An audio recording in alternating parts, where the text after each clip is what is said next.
Seja muito bem-vindo ao nosso terceiro podcast, terceiro episódio aqui no Pod Silvas. E hoje o tema está bastante relevante. Da dívida ao lucro. Se por acaso você está endividado ou você percebe que tem medo disso, será que a gente consegue sair da dívida e para o lucro? Eu vou dizer que hoje eu vou conversar com o grande Washington Silvas, fundador da Silvas Desenvolvimento e Soluções aí de maquinários, né? E ele vai contar como ele saiu de uma dívida de R$ 400 mil na época, em 2008, que se hoje a gente fosse, né, trazer para 2023, daria em torno de 1,3 milhões. Como ele conseguiu sair da dívida e começar a lucrar. Então, se você está com dívida aí, você vai pegar técnicas, dicas preciosíssimas para você sair dessa, porque sim, também é possível. Fez sentido para você? Então bora lá conversar com ele. Grande Washington, seja muito bem-vindo ao seu podcast também, né, Washington? Maravilha, Léo. Um bom dia, né? Para você, para todos que estão assistindo aí. Eu acho bem legal, né? A gente está falando desse tema hoje, né? A gente a Silvas fala de máquinas, de equipamento. Porém, é bacana a gente passar para o empreendedor também, né? Esses momentos críticos que passam, né? Dizer que passamos por isso já, conseguimos vencer e com certeza nesse podcast vamos deixar bastante dicas aqui para estar ajudando os empreendedores a respeito. Isso, então se você tem interesse ou conhece alguém que tem interesse, compartilha esse vídeo aí para chegar e ser a solução, porque você vai ver como é preciosa essas dicas que o grande Washington vai passar. Bem, para você que não me conhece também, né, eu sou o Leandro Galhardo, eu sou mentor de negócios e assumi a diretoria aqui da Grande Silvas com meu amigo Washington e estou aqui para entrevistá-lo e trazer para você aquela relevância, né, de mostrar exatamente o que você precisa fazer para sair da dívida, caso esse seja o seu caso, né, e ainda que não seja, que bom, né, graças a Deus você não está em dívidas, mas é interessante você ficar com essas dicas para você não cair nelas. Mas, grande Washington, para a gente pegar desde o começo aí, né? Tem muitas pessoas que empreendem por necessidade, né? De repente está tentando procurar emprego por um monte de tempo, não consegue, acaba empreendendo em algum negócio. E tem pessoas que também empreendem por vocação, né? Ah, sempre sonhei em fazer isso. Como foi o seu caso? Como começou a Silvas? Você sempre trabalhou nesse ramo? Conta pra gente. Então, o meu caso para entrar nessa área de empreendedorismo não foi intencional, né? A minha profissão é que eu fiz um curso, né, do Senai em Taubaté, ferramenteiro. Então eu trabalhei durante 8 anos como ferramenteiro numa empresa aqui em Cruzeiro, na Maxion, né? O pessoal conhece aqui. E 8 anos eu fui ali trabalhando como ferramenteiro, porém, paralelo a isso, eu também tocava em uma banda de show. Que legal. Cantava, né? E tocava guitarra nessa banda de show. Uma banda baile, podemos dizer assim, né? Tocava vários estilos, vários ritmos, né? E essa banda começou a ficar cada vez mais famosa, mais conhecida na região. Tocava ali desde São Paulo, ali até o Rio de Janeiro, essa região aqui, Vale do Paraíba. Tocava bastante. Começou a ficar famosa, né? E essa veia artística, eu falei assim, eu vou querer ficar nessa área da banda mesmo, se tocando, né? E por volta de 2020, aproximadamente, eu pedi para sair da empresa, da Max, onde eu era ferramenteiro, para viver só de música, né? E fiquei vivendo só de música durante 2 anos. Mas aí 2020 não, 2000 e... Ai, desculpa. 2000, em 2000, né? 2000. Foi em 2000, é verdade. 2000. Eu saí da Max, foi em 1998 que eu saí. Então, de 1998 até 2000, fiquei vivendo só de música, né? Eu não sei se nossa banda era muito boa. Não sei, fica a dica. Mas não, ela é legal. Mas, porém, não dava resultado financeiro. Perfeito. Era muito variável. Tem a época boa, a época de carnaval, fim de ano, eram melhores. Mas o dia a dia era muito estável. Aí eu peguei, falei pro meu pai. Falei, pai, eu ainda tenho dinheiro da minha rescisão da Maxion guardado no banco. Por volta de R$ 12 mil na época. O que eu faço esse dinheiro? Aí foi aonde ele deu a direção. Ele pegou e falou assim, eu compraria um torno, né, um torno mecânico, né, de usinagem, e abriria uma empresa de usinagem, né, para a gente poder fazer usinagem para as outras empresas aí e tal. Aí eu falei, pai, mas eu não sou torneiro, mas meu pai era torneiro. Meu pai trabalhou como torneiro a vida dele. Que legal. Falou, não, eu trabalho no torno, né? E você faz vendas, vai buscar, corre atrás aí e tal. Aí eu falei, pô, beleza. Continuei na banda tocando, né, à noite. E fomos em São Paulo, compramos lá o primeiro torno com esse dinheiro, algumas ferramentas que precisavam tal. E começou a empresa. Alugamos um galpão aqui em Cruzeiro, um pequeno galpão. E tinha meu irmão também, que estava com a gente. Né? E meu pai falou assim, eu tenho também um dinheiro aqui, vamos comprar um segundo torno também. Aí seu irmão trabalha num torno, eu fico num outro, e você corre atrás de serviço aí. E aí praticamente começou assim, a gente colocou os dois tornos, meu pai num, meu irmão no outro, e eu fazia o comercial. Que legal. Então, seu pai foi o seu primeiro mentor e o seu pai, na verdade, te auxiliou a empreender aí, porque ele que tinha o conhecimento técnico do torno. Exatamente. E você tinha a parte comercial. Você que saía correndo atrás. Exatamente. Eu acreditava, né, por ser vocalista da banda, ter contato com o público. Eu falei assim, não, comercial eu faço. Sim, você era já mais comunicativo. Mais comunicativo, assim, então eu falei assim, então eu vou fazer o comercial, vou buscar serviço pra gente. Lógico, daí como acontece com todo mundo, né? Na hora que você abriu o seu empreendimento, as pessoas surgem, né? Você ficava já na calçada, já e fazendo só a fila. É assim? ruim. É assim não, quando abre? Com certeza não foi assim, né? No nosso caso, foi praticamente na ponta do lápis. Foi 1 ano sentado na calçada sem ter serviço, sabe? A gente pagava para ficar ali, para dizer que tinha empresa praticamente, porque tinha, a gente não tinha salário, né? A gente esperava entrar para dividir o lucro ali, fazer alguma coisa assim.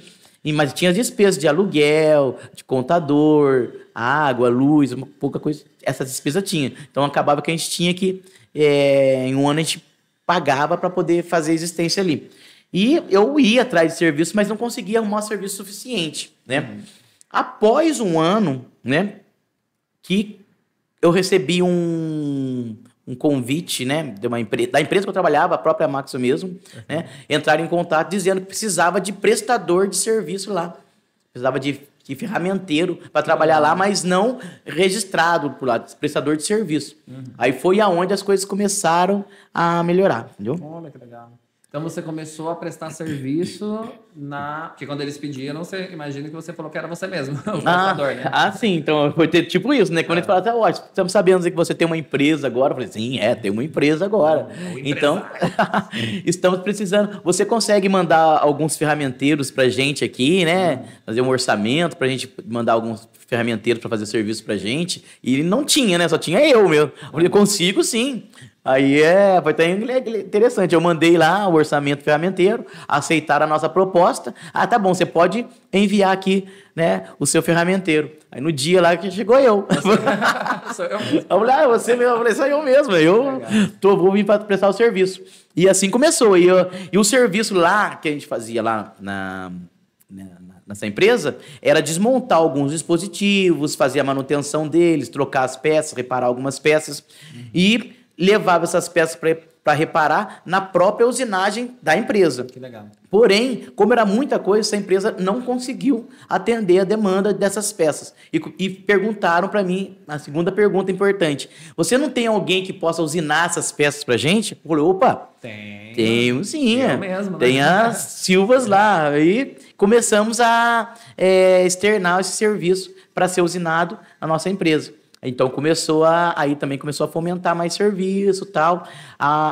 Chegou a um ponto que a gente tinha 8 ferramenteiros lá dentro. Olha que legal. Trabalhando, fazendo esse serviço, desmontando, fazendo essa manutenção tal. E o envio das peças começaram a ir para a nossa empresa. E para outras também, mas grande parte para a nossa empresa. E com isso também, outros setores da Max, já sabendo que a gente fazia usinagem fora, começaram a mandar outros serviços para nós e começou a fomentar de certa forma, que foi a virada, podemos dizer assim, começou a dar certo o negócio. Foi a partir daí que começou a dar resultado mesmo. Eu comecei a falar, opa, ter empresa é legal, é bacana. Eu comecei a ver dinheiro entrando, tal, aquele movimento, tal, contratando cada vez mais funcionários para torno, fresa, bancada, né? E começou a ficar bem, bem bacana. Então, Washington, o que veio primeiro, assim? Veio a demanda ou você já tinha toda uma equipe administrativa que você já tinha criado para isso? Ou você esperou a demanda vir primeiro? Como você fez isso? Eu acho legal essa pergunta da demanda, né? Ou a equipe pronta. Não foi assim. Eu acredito que a maioria das empresas, microempresas, assim, pequenas empresas, não consegue. Porque a gente tem que ter ali pessoas responsáveis por venda, né? Área comercial, RH, né? Compras, departamento fiscal. E no começo você não consegue pagar o salário de um profissional para fazer cada área. Então, eu, como o proprietário da empresa, tive que estudar cada área dessa e fazia. Eu que tirava nota, eu que fazia vendas, fazia compra, fazia o orçamento. E então, enquanto que a demanda vinha, o serviço ia aumentando mais, eu falei assim, nossa, eu acho que agora eu já posso ter uma secretária para atender os telefones. Aí ia lá, contratava uma secretária. Agora você vai atender o telefone e você começa a orçar. Aí a secretária de atender o telefone também fazia compras também. Começava a orçar a forma, mas não sabia tirar nota. A nota eu fazia, entendeu? E assim, né, até para quem está assistindo, é o natural fazer isso. Porque de repente a pessoa fala assim, nossa, mas eu poder ter uma empresa, eu tenho que ter cada pessoa no seu departamento, cada profissional. Sim, por eu não ser profissional em cada área, você acaba errando bastante. Né? Acontece algumas coisas que durante a entrevista aqui a gente vai estar falando sobre isso. Né? Mas precisou ser assim devido ao crescimento da demanda. Então, é o famoso EUSA, né? As pessoas começam o empreendimento, ela atua no marketing, ela atua na venda, ela faz o produto, ela entrega, ela faz tudo. E é natural para quando você está iniciando, mas a partir do momento que a demanda foi aumentando, você foi começando a construir a equipe e a secretária aí veio, né? Foi a primeira que você colocou numa época que nem o WhatsApp existia, né? Então tinha que atender. Por que você colocou o WhatsApp? Não, porque não tinha. A gente tá falando 2000 e bolinhas ainda, né? Qual que é a principal área de atuação que a Silvas começou, então? É nessa parte de ferramentaria? Isso, não. Começamos na ferramentaria, né? Que eu digo assim, que é um serviço de bastante precisão, né? Para quem conhece de usinagem, quando falo de ferramentaria, falando em cotas, né? A gente fala de centésimos, milésimos, a precisão da nossa usinagem, né? Então, essa era a visão nossa. A gente tinha retífica e essas máquinas de fresa, o torno, né? Então, a Silvas começou nesse padrão de qualidade. É importante falar isso também, porque começou com um padrão elevado de qualidade, que é a ferramentaria, que é o diferencial. Em 2008, né, devido à crise, que nós vamos falar agora mesmo, né, em 2008, devido à crise, nós tivemos que migrar para a área de fabricação de máquinas e equipamentos, né? Que já é uma estrutura de máquina, onde que existe sim padrão de qualidade, né, da usinagem em alguns pontos da máquina, mas não é tão preciso quanto uma ferramentaria. Então, acaba que hoje, nossa fabricação de máquina tem um padrão de ferramentaria, um padrão de precisão muito interessante, muito bacana. Né? A gente bate bastante nisso. A qualidade de nossas máquinas está nisso. Porque nós não é uma empresa de serralheria, né? Não que não serralheria não tenha precisão, mas eu digo, as cotas e a tolerância usada numa serralheria, por exemplo, é maior. Entendi. Você vai falar em milímetros, aí eu posso desviar o padrão da minha medida aqui, tantos milímetros, né? Então, e na ferramentaria, você fala de centésimos, milésimos. Então, muito mais preciso. Já com essa ideia formada, quando a gente entra para fabricar máquina e equipamento, a gente entra com uma ideia de precisão. Então, a gente olha lá um desenho que permite que a gente possa ficar, igual o bloco mesmo, tem uma tolerância ali de 3 milímetros para maior. A gente olha, é muita tolerância para a gente. Fala, nossa, não precisa fazer uma forma com isso tudo, não. Vamos fazer mais apertadinho aqui, coisa de centésimo. Aí, aonde está uma das qualidades de nossas máquinas, entendeu? Poxa, tem uma coisa interessante aí dentro dessa trajetória, que você conseguiu a concessão de um terreno, né? Fala pra gente sobre isso, até para você saber se você pode também conseguir essa concessão aí na área que você atua. Isso aí. Funciona a concessão de terreno? É muito interessante. Você tem uma empresa, o que a gente tem que fazer? A gente tem que diminuir o custo fixo. Né? Aquele custo que você tem todo mês ali, né? Quanto menor esse custo fixo, melhor para você conseguir alcançar lucros. E eu não sei também se é cultura de família, né? A gente sempre nunca gostou de pagar aluguel, né? Apesar que hoje eu ainda pago aluguel, mas a minha vida inteira eu falei, não, fuja de aluguel, né? A gente estava pagando aluguel lá nesse primeiro galpão da Silvas e em 2004, no caso, né? Eu comecei a ver se apoio, né, da prefeitura local da cidade, Legal. se tinha um terreno para concessão para a empresa, e comecei a cutucar sobre isso. Aí tinha alguns amigos, às vezes, todo mundo tem um amigo ali na política, ali, um vereador, alguma coisa que está na política. Comecei a ver com isso e conseguimos um terreno da prefeitura, aqui onde a gente está hoje, né? Isso em 2004, e essa concessão, onde a gente foi para esse terreno, em 3 meses conseguimos construir o primeiro galpão, o primeiro espaço, e foi aqui. E a partir daí a gente não tinha mais aluguel. Olha que né? legal. Saiu do aluguel. Saímos do aluguel. Um aluguel, vamos supor, um galpão que nem esse hoje aqui. Pagaria, hoje teria uns R$8.000 de aluguel, você entendeu? Então, isso não tem. Então, desde 2004, quando a gente saiu do aluguel, cara, uma das coisas importantes para a gente conseguir passar para a crise foi não ter aluguel. Perfeito. Sabe?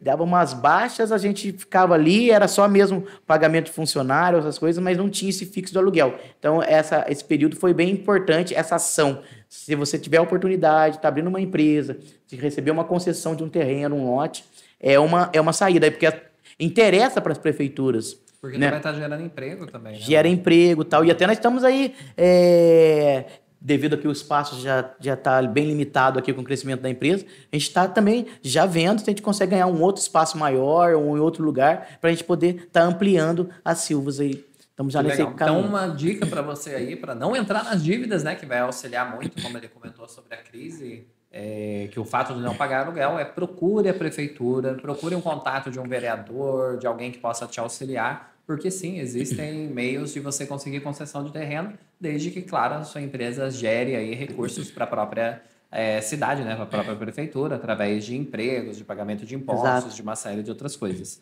Mas aí você comentou que você entrou numa dívida em 2018. 2008. 2008? 2008. Então, vou corrigir aqui no meu que é 2018. Até o negócio foi para lá. Quando veio essa crise... Verdade. Quando veio essa crise, Washington, você comentou que aí você saiu da ferramenteria, você foi para a questão das máquinas, certo? Mas que fator que foi esse que fez assim, nossa, veio uma crise, por que você saiu disso e foi para aquilo? Certo. Ó, são 3 fatos aí importantes que eu acho que vai gerar aprendizado aí pro pessoal aí. Né? O primeiro, 2008, foi aquela grande crise mundial que teve. Isso aí praticamente afetou a todos mesmo. Certo? Então, em 2008, deu aquela crise mundial. Né? A nossa empresa estava com, na época, aí, uns 30 funcionários, trabalhando em 3 turnos. Né? Porém, o detalhe, praticamente 99% do nosso faturamento era de uma empresa só. Para uma empresa só, vinha de uma empresa só. Então, isso aí não é legal. Se você tem uma empresa onde que seu faturamento vem só de um cliente, é bem arriscado, porque se aquele cliente decide parar, então você cai junto. Então, o famoso não coloque todos os ovos na mesma cesta, né? Exatamente. Porque se de repente derrubar, quebrou todos os ovos. Isso é muito sério, gente. Então, aconteceu exatamente isso. Em 2008, essa empresa... entrou em recessão. Entrou em recessão também, né, devido à crise. E também teve um acidente, coisa que a gente precisa prestar atenção, na parte de segurança também do funcionário. Teve um acidente, um funcionário nosso que trabalhava lá dentro da Maxion, trabalhava na parte de ferramentaria, muito competente funcionário, assim, um profissional que passou por todos os treinamentos, porque a Silvas, nesse período, estava implantando a ISO 9000. Que legal. Então, os funcionários tinham toda a documentação, todo o treinamento necessário para trabalhar. Mas ele fez uma ação incorreta, né? Tirou o avental de couro, usou uma lixadeira, trocou o disco da lixadeira e, com isso, veio a ter óbito.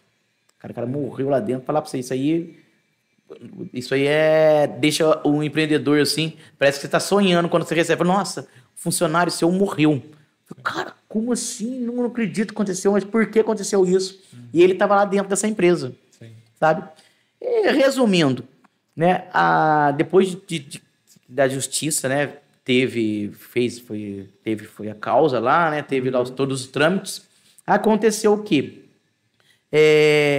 Por ele ter feito essa ação errada, ele deu 75% de culpa dele mesmo. Entendi. Ele tirou o avental, meio que desmontou a lixadeira, colocou um disco lá fora, deu esse problema com ele. Por ele estar dentro da Maxion, né, que foi a empresa, né, deu 25% de culpa da empresa, porque a empresa, tipo assim, eles entenderam que tinha que ter um técnico Alguém de segurança supervisionar. lá perto dele, falando pra ele, você tá trabalhando errado aí. E deu 25% dele, né? E a Silvas, nossa empresa, também não sei se é porque era uma empresa pequena e tal, isentou a gente. Perfeito. Né? Porque também, através dos documentos, viu que a gente estava implantando a ISO, ele tinha todo o treinamento, tinha todo o documento, Sim. Ele tinha as instruções as técnicas instruções para poder trabalhar certo. Uhum. Então, isentou a gente. Então, isso não quebrou de parte financeira.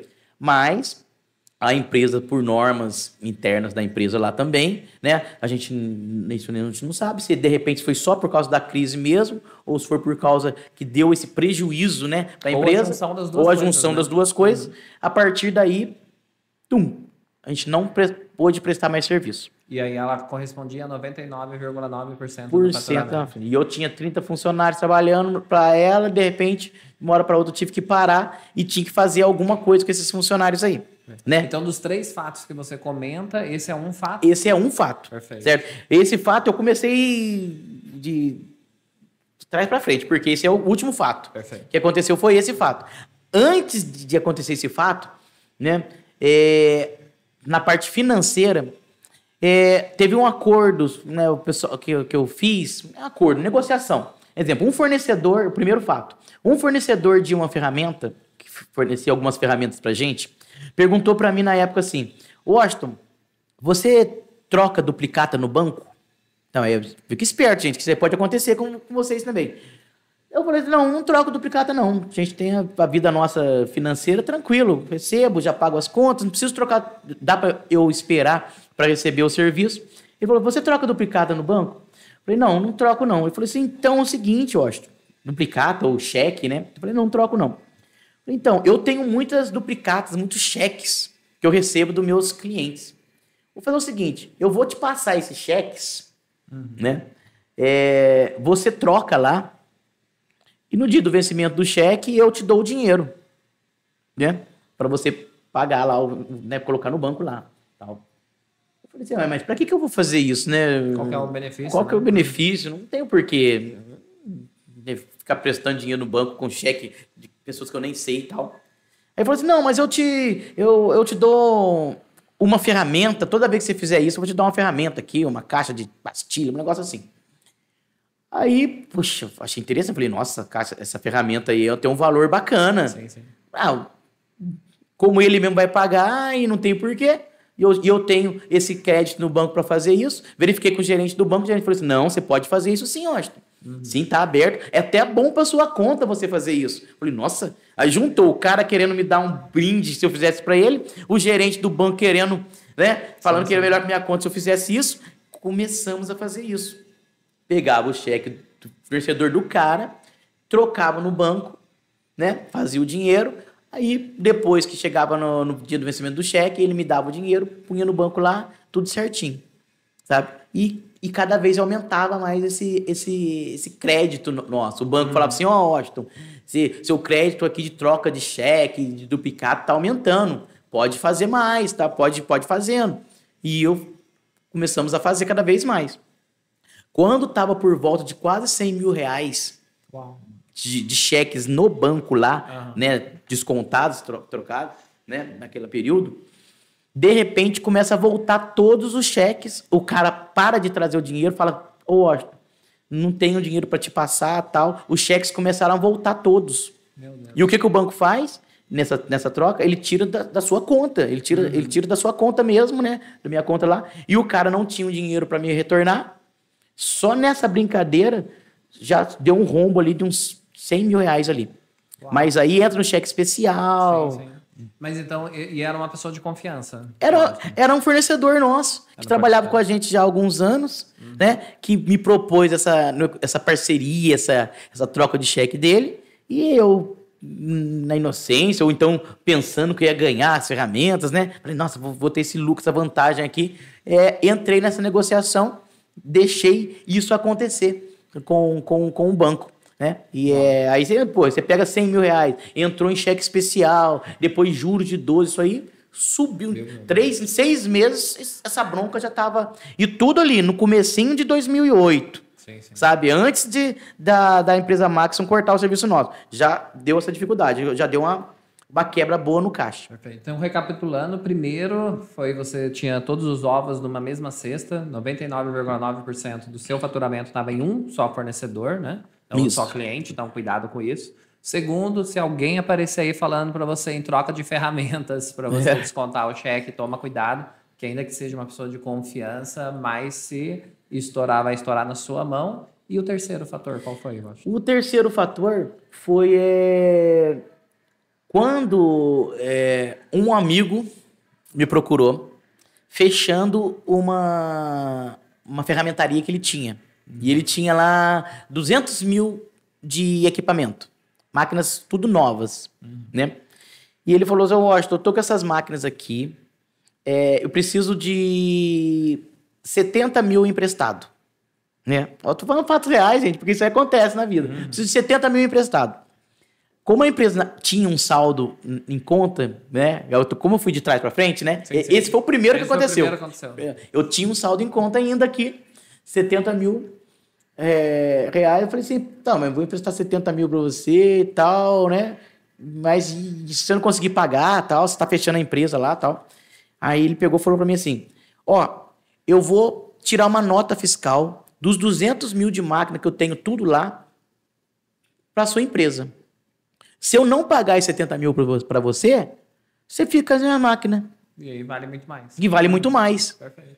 Cara, eu falei, proposta dos sonhos, né? Uma proposta assim, cara, irrecusável, que com certeza deu certo. Não olha só, aí eu peguei os 70 mil tal, e fui lá. Tá bom, então, vou emprestar, tal, você vai pagar quanto? Não, eu vou pagar uns 3 meses para você, só os juros. Aí depois de 3 meses já me virei, eu já consegui sair lá dos meus problemas lá, eu pago você o restante.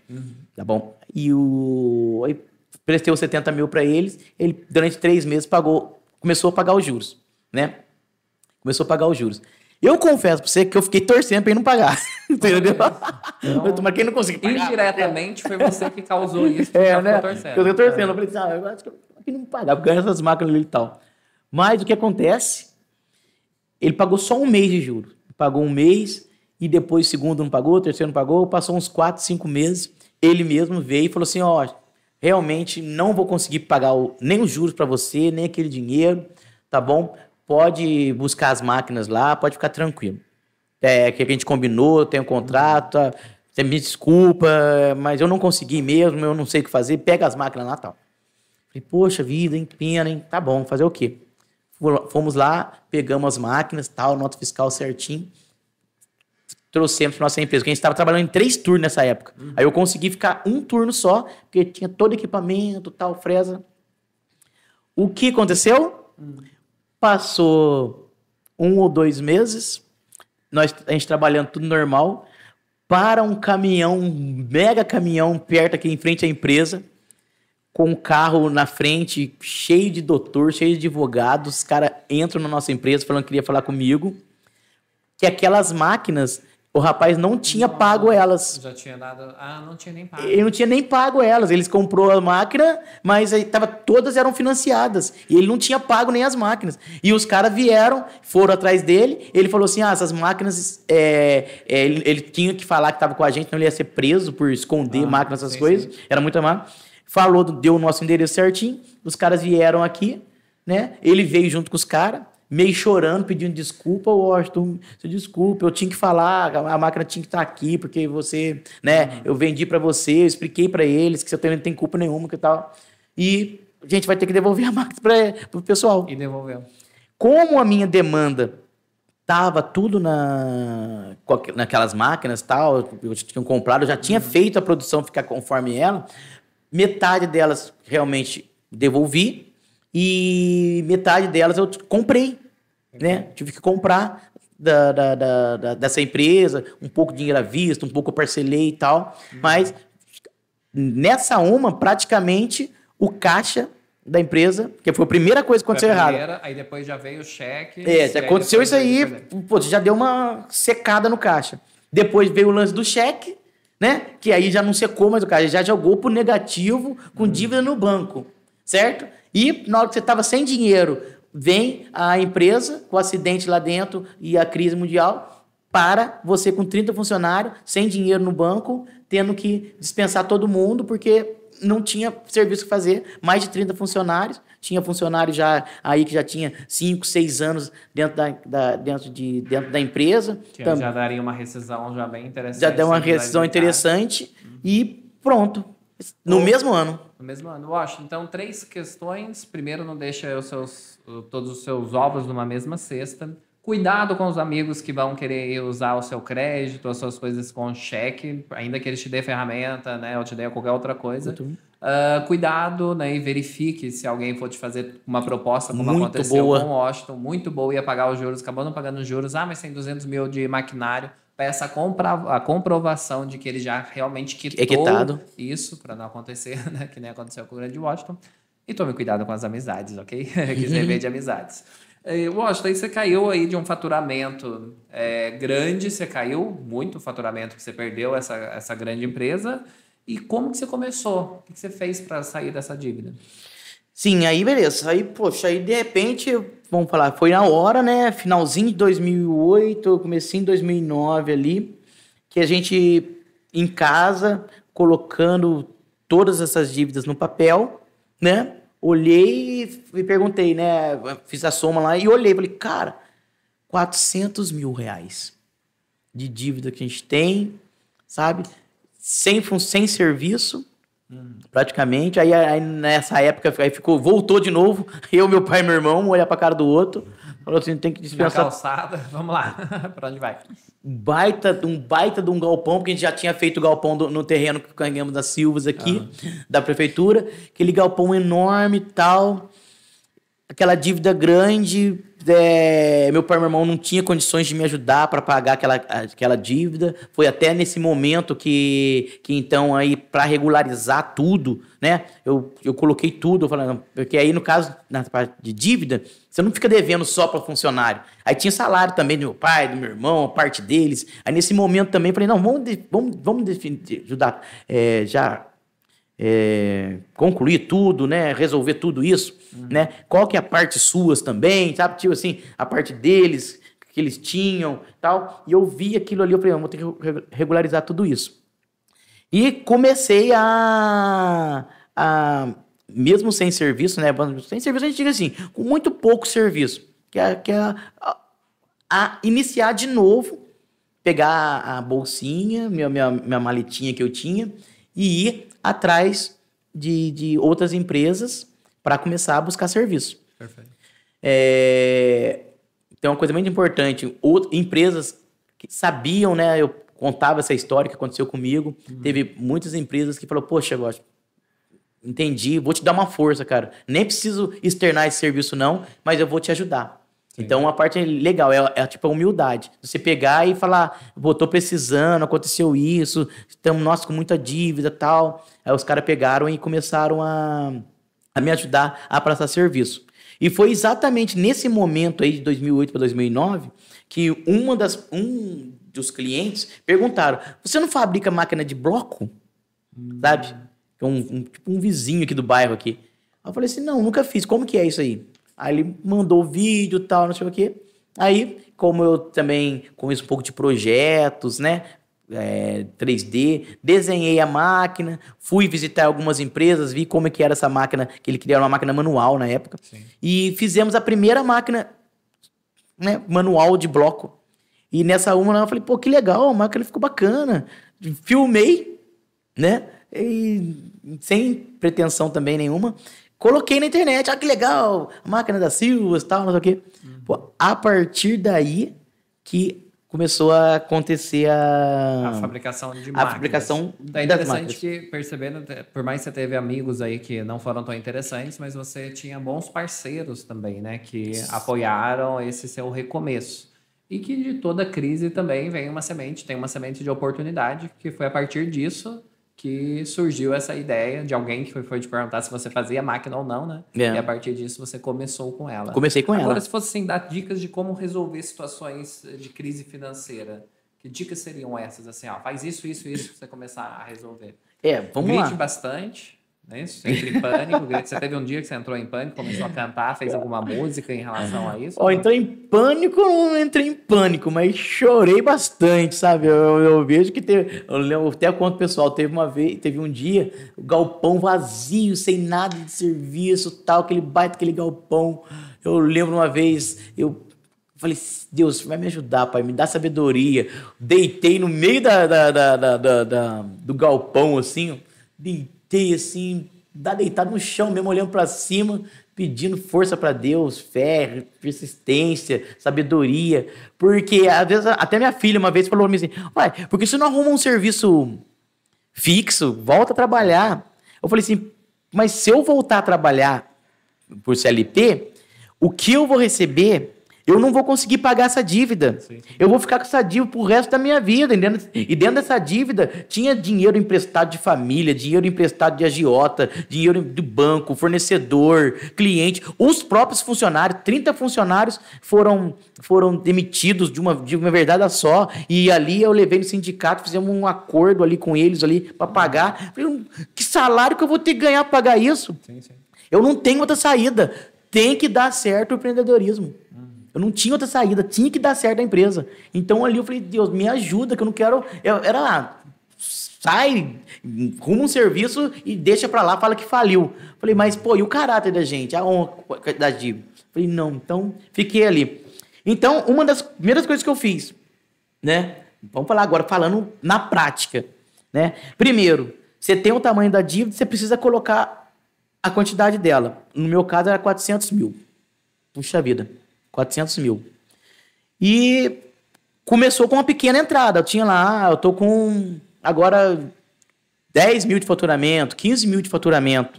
Qual que é esse lucro que eu conseguia ter, o lucro operacional? Ah, você tem 2 mil de lucro só. Puxa, eu tenho 2 mil. E tô com uma dívida de 400 mil. Certo? Então, nesse planejamento para acordos, eu fiz o quê? No montante total, certo? E eu tinha, exemplo, 2 mil para pagar todo mundo. Sim.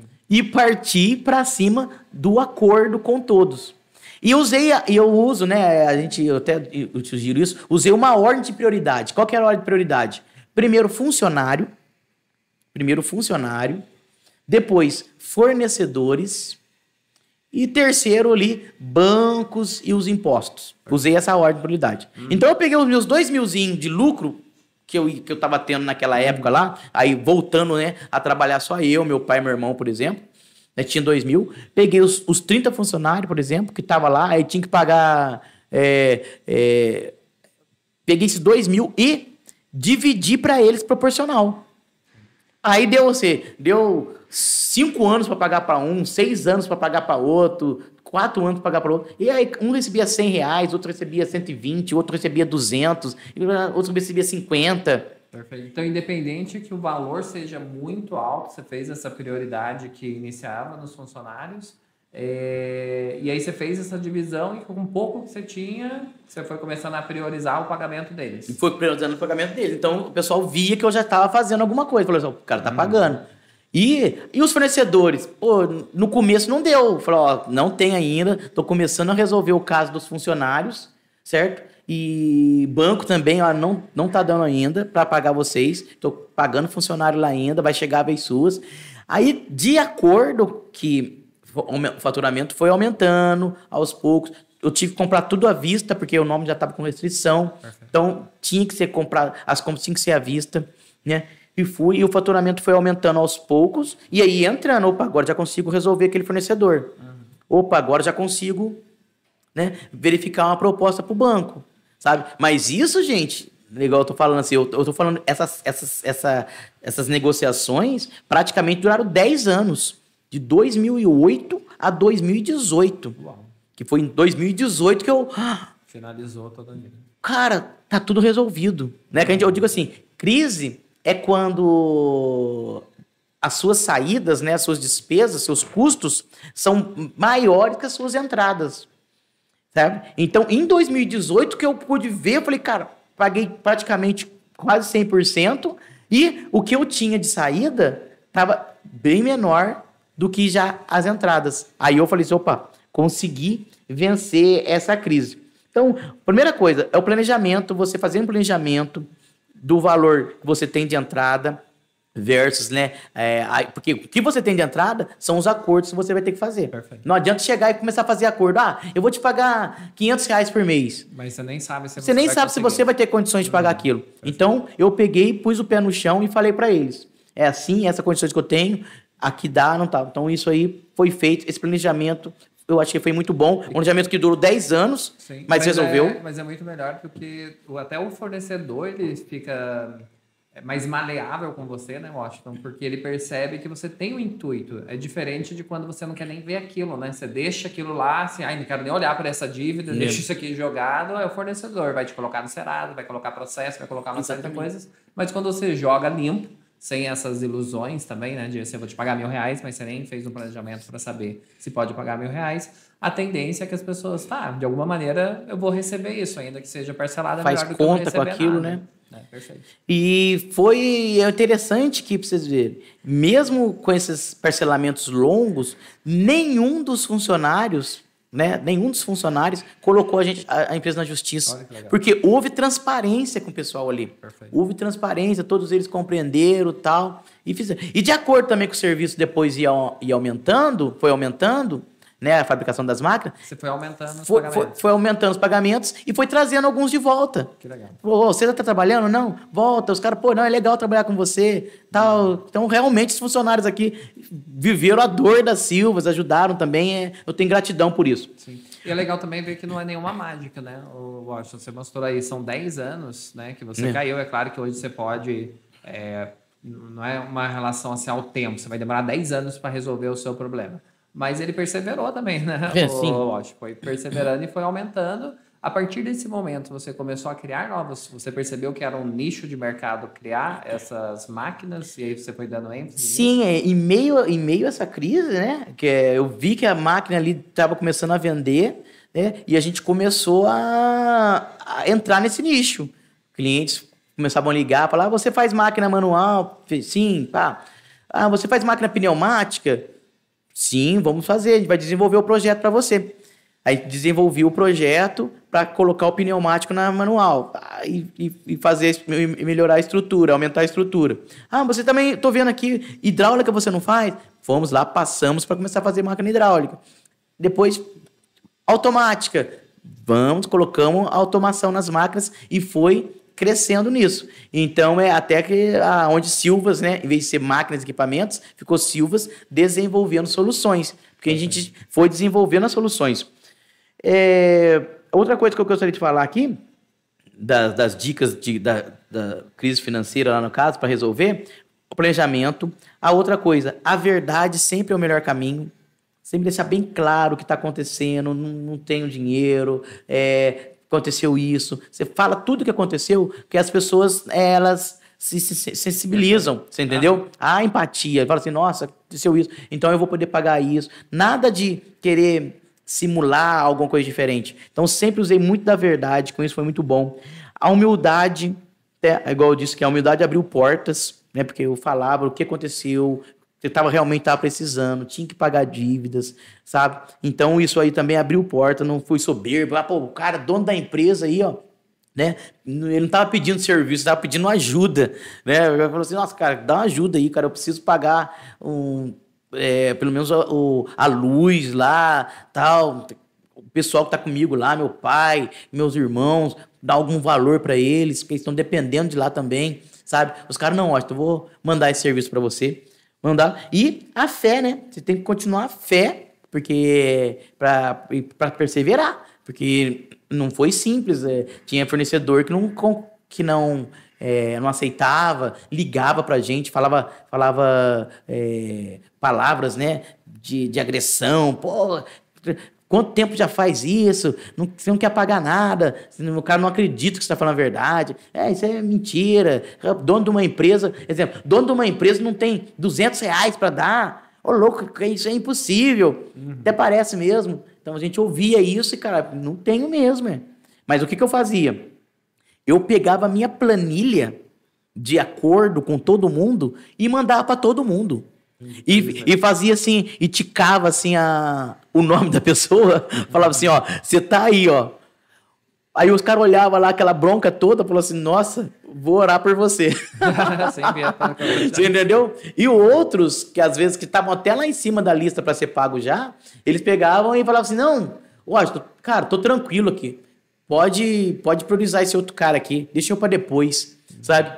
Eu deixava o cara vendo, né? Hoje, né, com um pouco mais de estudo, assim, parece que existe a recuperação judicial. Sim. Que é basicamente isso. Eles pegam a dívida de toda a empresa, faz uma lista, né, monta lá o jurídico monta um grupo de credores, todos sabem o que a empresa deve para todo mundo, e ali é feito um parcelamento conforme as condições da empresa. Então, eu meio que... outra opção também que é uma empresa aí pode fazer juridicamente. Tem que procurar um advogado. Um advogado vai fazer isso. É um pouco complexo, tal, mas é feito judicialmente.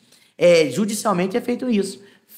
O advogado vai, pega todos os seus credores, né? Monta tipo um grupo com eles para poder fazer esse parcelamento. E eu, sem saber que existia isso, já fiz isso lá atrás da minha forma. Pus uma lista lá e mandava aqui, ó. Olha para quanto a gente deve, olha os meus planos de pagamento pessoal aqui. Aí os bancos, pô, mas como assim? Você não vai dar nada? Eu falei, ó, porque no meu plano aqui, ó, eu vou pagar o funcionário primeiro. Olha para você ver o tempo que eu vou demorar. O tempo que eu vou demorar para pagar o fornecedor e quando eu vou chegar em você.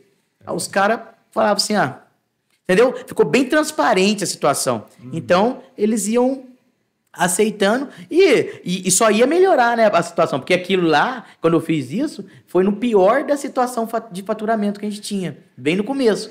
Conforme o faturamento foi melhorando, eles iam tendo as surpresas positivas. Perfeito. Que é, aumentou meu faturamento, estou conseguindo incluir você aqui, antecipar o seu pagamento.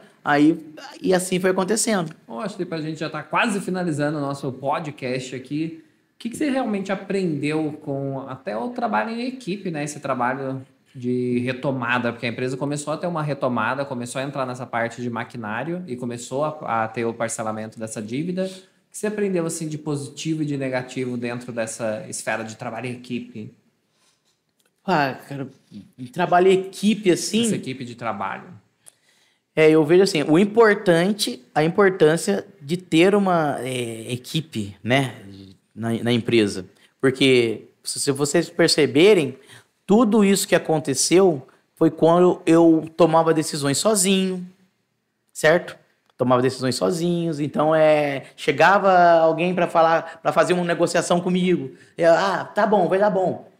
Então, vamos falar primeiro da equipe de gestão. Uhum. Quando você começa a tomar decisão sozinho, você pode errar, sabe? E hoje em dia, como eu já tenho uma equipe de gestão, né, forte, no caso, assim, que evita que eu tome decisões sozinhos, igual a própria a Bíblia diz, né? Na multidões de conselheiros a sabedoria. Então, poxa, tem muita coisa que eu vamos fazer assim. Não, acho que não é bom fazer isso, não. Então, estou evitando erros. Né? Estou evitando erros, principalmente na parte de gestão. Evitando erros, porque é isso que atrapalha a empresa. Se você empreender...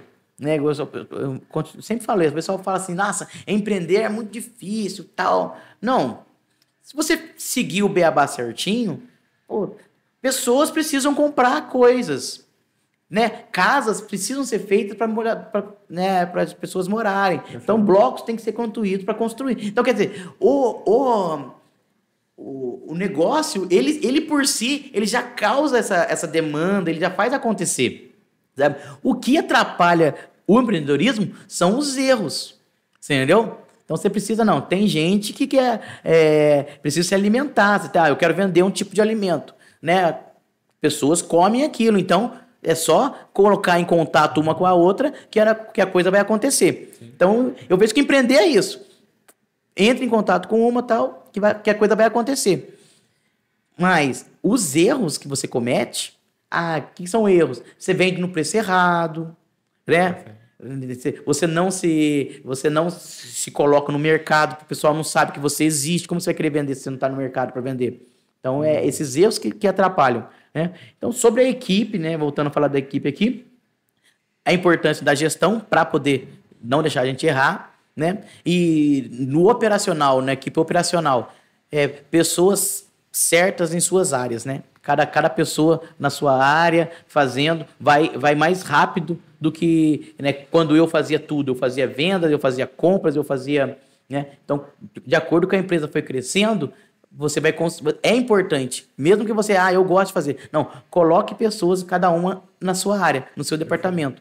Porque a empresa consegue ter um resultado mais rápido. Né? Então, eu comecei a colocar pessoas, cada um no seu departamento, de acordo com o faturamento foi aumentando... Né? E foi estruturando melhor. Foi estruturando, dando cada vez mais importância para as pessoas da equipe ali, tal. E igual hoje mesmo, a gente trabalha muito na parte de treinamento com as lideranças. É o investimento nas pessoas. Minha empresa precisa crescer. Só que a empresa é formada de pessoas. Se as pessoas não crescem, a empresa não cresce. Então, investe nas pessoas, investe na equipe que a empresa vai crescer. Perfeito. Então, o Washington entra na dívida muitas vezes por decisões erradas, cuidado com os amigos aí, não deixe a sua empresa ficar refém só de um fornecedor, né? Só de um cliente, nem até fornecedor também, né? Para você não ter isso, de repente cai e você se perde todo o processo. Cuidado com esses amigos, cuidado com essas negociações que parece que você está ganhando muito, mas de repente pode aparecer aí um caminhão e buscar todas as suas máquinas, né? Tomar muito cuidado com isso.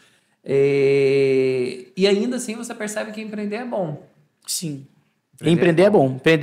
Empreender, né, me colocou na crise, mas me tirou dela também. Perfeito. E está me levando a um patamar que no CLT eu não chegaria. Não teria. E cuidado que às vezes as pessoas vão falar para você que você não volta a trabalhar, né? Como aconteceu até sua própria filha, né? Querendo, claro, te auxiliar para te ver livre. Vendo ali, né? E para sair da dívida, né? Negocie, tem coisas que vão levar um tempo, pode ser rápido, né? Foi rápido para para conseguir endividar tanto assim por causa de algumas decisões, mas demorou aí 10 anos para se livrar dessa dívida, mas é possível, foi crescendo aos poucos. E sabe uma coisa que eu quero fazer com você para a gente finalizar? Um jogo de palavras, meu amigo. Eu vou falar uma palavra, você me diz o que vem à sua mente. Dívida. Dívida. É algo ruim, certo? Que você assume e parte para cima para pagar, certo? Perfeito. Não pague as dívidas, sim. Não entenda que não se acostume com elas. Parta para cima dela, sabe? E pague. Perfeito. Crescimento. Crescimento é algo... Não é algo que a gente pode escolher. Tipo assim, é obrigatório. A empresa precisa crescer, sabe? Porque hoje em dia, você não sabe o que pode acontecer no mercado. Então, não é a opção crescimento. O crescimento é obrigatório. Você precisa crescer para estar bem forte, para na hora que chegar alguma situação, você ter força para sanar, para conseguir sair dela. Perfeito. Liderança.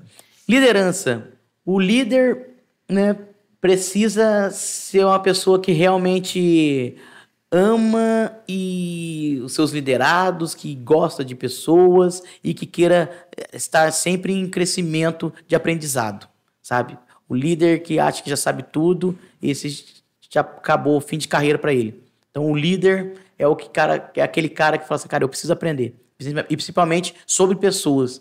E quando se fala de pessoas, nós temos falhos, né? Se você não amar, entendeu? Para você entender, você não consegue liderar, porque aí ninguém presta para você, ninguém serve. Então, líder, ame e queira sempre estar querendo crescer em aprendizado. Perfeito. Crise, grande Washington. A crise é aquele esquema. acho que para todo mundo. Crise vem e crise vai. Você entendeu? Isso aí sempre vai ter momentos de crise, não é só nas empresas, países passam por crise, famílias, né? Mas ela vem e vai, sabe? Entenda que crise é uma parte da sua vida, um momento de crescimento, de aprendizado, mas ela vai embora, porque a gente ali, o ser humano, ele é moldável, ele quer sobreviver. Então ele usa a crise para ele sobreviver e ele aprende ali e quando ela sai, ele está melhor do que antes. Excelente. E a última, fé. Fé é o que todos nós temos que ter, principalmente o empreendedor, né? Para crer que dias melhores virão, mesmo em meio à crise, tem que crer, sabe? Você tem que e a fé, eu digo assim, eu quero também pensar assim, fé num Deus que nos capacita, sabe? Que não é nas nossas forças, que não é na nossa inteligência, é Deus que nos dá capacidade. Porque se a gente colocar isso, que foi Deus, não vai vir soberba no coração, a gente vai se manter humilde, aí tudo que a gente conseguir de resultado, toda a honra e toda a glória é para Deus. Amém. Muito obrigado, grande Washington, por compartilhar, né? Porque o Washington compartilhou ali. Às vezes a gente só compartilha as vitórias, mas também compartilha os tombos, né? Que faz a gente crescer. Se você se identificou e se você está passando por essa dificuldade, eu vou te dar uma dica, né? Além de todas as dicas que a gente viu aqui com o Washington, procure a nossa equipe ou no nosso site ou aqui no vídeo, porque está saindo aí do forno o projeto das franquias. E das franquias aí da Silvas, né? Para você fabricar blocos, você vai receber toda a estrutura, não só do maquinário, mas o suporte principalmente de serviço, para auxiliar você nesse início, né? Você não ter algumas decisões erradas que o Conde Washington acabou passando.